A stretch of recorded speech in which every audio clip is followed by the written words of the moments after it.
ఈ ఎండ్రకాయలు వండుకొని తింటారు. ఇది కొరుకుడు కూడా మంచిగానే కొరుకుతుంది.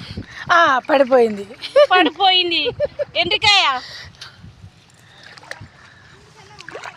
వసంత నాకు కొంచెం ఉంచే, నీ పక్క కొంచెం నాకు కొంచెం నారి.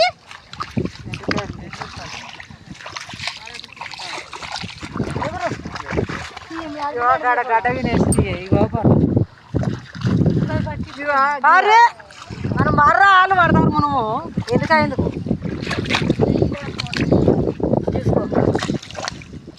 ఇది మట్టిలో ఉంటుంది. మట్టి మాణిక్యం అంటారు దీన్ని.